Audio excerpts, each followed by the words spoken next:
Subcutaneous belly fat.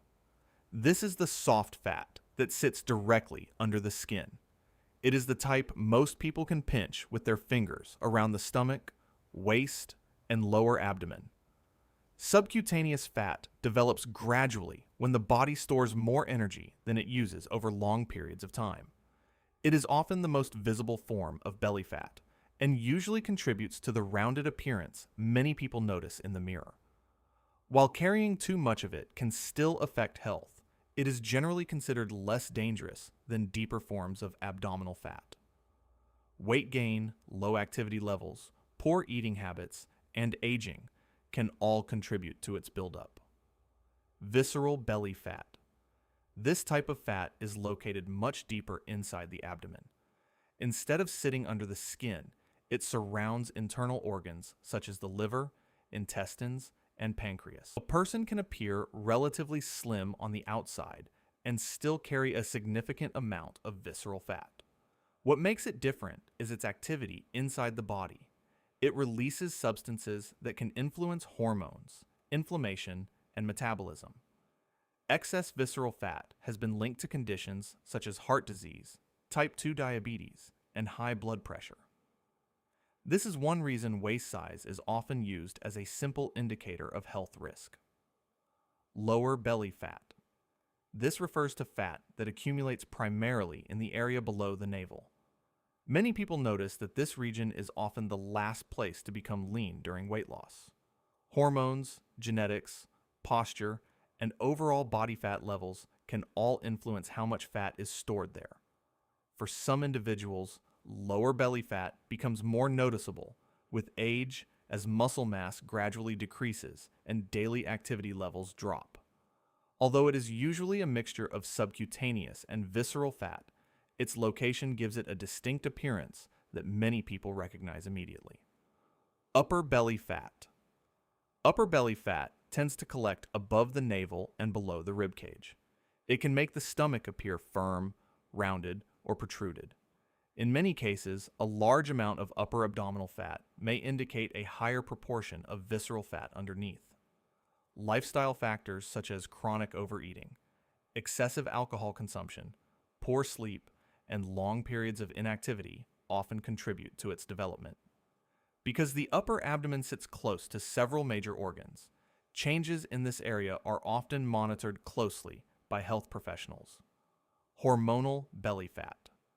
This term is commonly used to describe abdominal fat accumulation influenced by hormonal changes. It is frequently observed during menopause, periods of chronic stress, and certain medical conditions that affect hormone balance.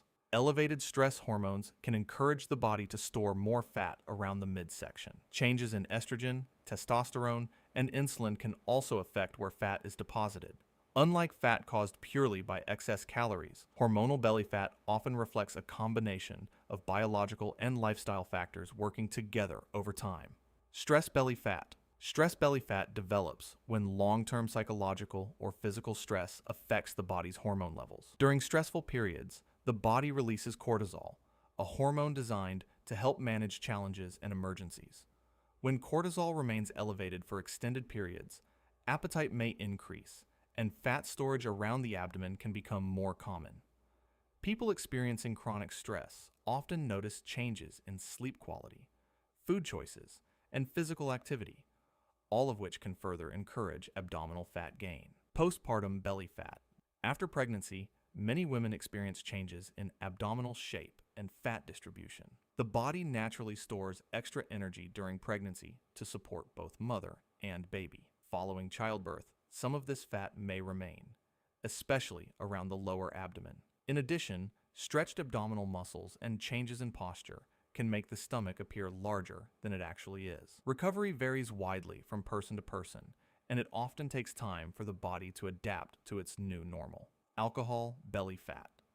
This type of abdominal fat is commonly associated with frequent alcohol consumption. Alcohol provides calories while offering little nutritional value.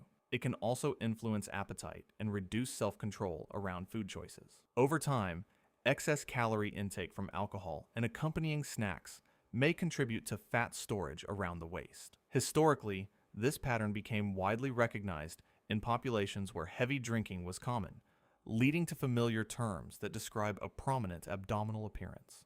Aging belly fat. As people grow older, body composition naturally changes. Muscle mass tends to decrease, metabolism often slows, and physical activity may become less frequent. These shifts can make fat accumulation around the abdomen more likely, even when body weight remains relatively stable. Aging belly fat is not usually a separate type of fat tissue. Instead, it describes the gradual tendency for both subcutaneous and visceral fat to increase in the abdominal region over the years. Bloated belly. Although it is often mistaken for belly fat, bloating is not actually fat at all. It is usually caused by temporary fluid retention, digestive issues, excess gas, or certain food intolerances. A bloated stomach can appear suddenly and may change throughout the day. Unlike fat, it does not develop gradually over months or years. Many people confuse bloating with weight gain because the visual effect can be surprisingly similar. Understanding the difference is important because the causes and solutions are completely different. Skinny fat belly. This describes a situation where a person appears thin overall, but carries a relatively high percentage of body fat, particularly around the abdomen. The scale may show a normal body weight, yet muscle mass is often lower than expected. As a result, the stomach can appear soft despite a slim frame. Modern sedentary lifestyles have made this body type increasingly common. It highlights an important reality. Body weight alone does not always reveal what is happening beneath the surface. Stubborn belly fat. This is the fat that seems resistant to change even when someone improves their diet and becomes more active. It is often found in the lower abdomen and around the waist. Genetics play a major role in determining where the body prefers to store and release fat. As overall body fat decreases, stubborn areas usually shrink more slowly than other regions. For many people, this is simply the final stage of the fat loss process rather than a completely separate kind of fat.